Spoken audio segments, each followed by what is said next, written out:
Hello everyone, we're here today with Dr. Meredith Hoy. Hello Dr. Hoy. Hello. Thank you for being here with us. So here at the School of Art you teach both art theory and a graduate seminar course or courses? One graduate seminar. Okay.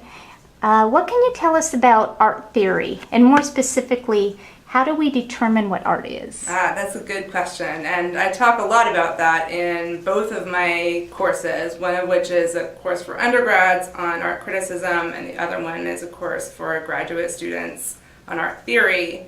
And what I tell my graduate students about art theory is that it's fundamentally a way of setting up a framework for us to understand a work of art or a period of art. It starts with a claim or an argument about a group of works or a single work or a period, and then follows through that claim. As opposed to following a historical lineage, it's really about possibly creating unusual links between works of art or other kinds of more abstract ideas about the works of art. As far as determining what a work of art is, this is a controversial topic.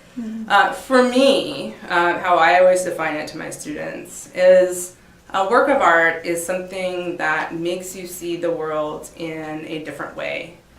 So it shakes up your habitual patterns of seeing, of acting, of moving through the world, sort of stops you in your tracks and makes you think, I'm going to look at this a little bit differently for now. Mm-hmm.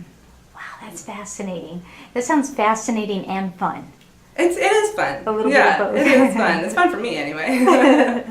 So for your students, if they're going to excel in your class, what do they need to do?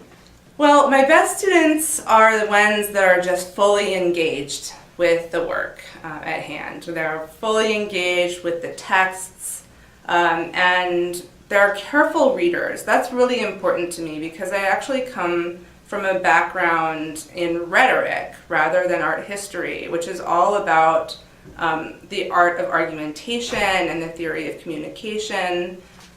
So, it's very important to me that students can read a text very carefully and draw connections between points in that text. And then, of course, apply it to the objects in question when we are actually studying works of art.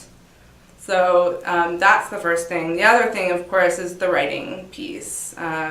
It's very important that students can write well, obviously with good grammar and everything, but that they can construct a coherent argument with a good thesis, and it's a good thesis and then an argument that follows through to a decent conclusion.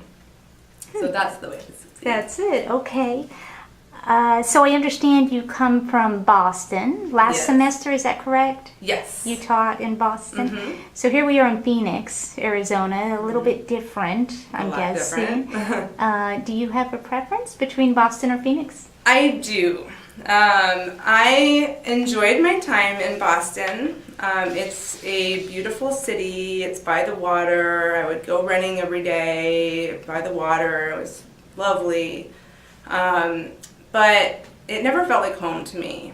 And when I came to ASU, what really, it felt like it could be home right away. And I think the reason for that is that there's such an amazing energy at this school. I mean, there is so much going on all the time. There's so many events, so many colleagues to speak with. So, just all the time I feel like I'm doing something.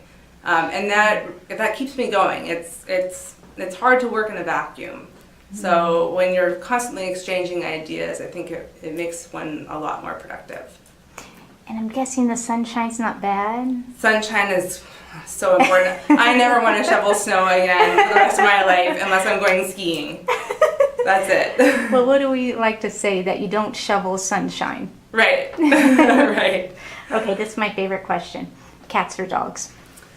That's an easy one for me. I have a puppy dog that I've had since he was about that big. He was 8 weeks old, and he's now almost 7.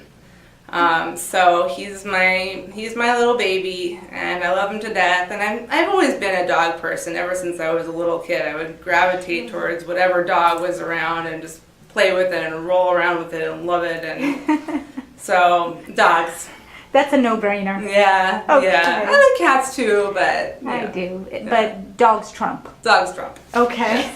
Well, I want to thank you for the time. It's been a great interview, and I really appreciate it. Well, thank you very much.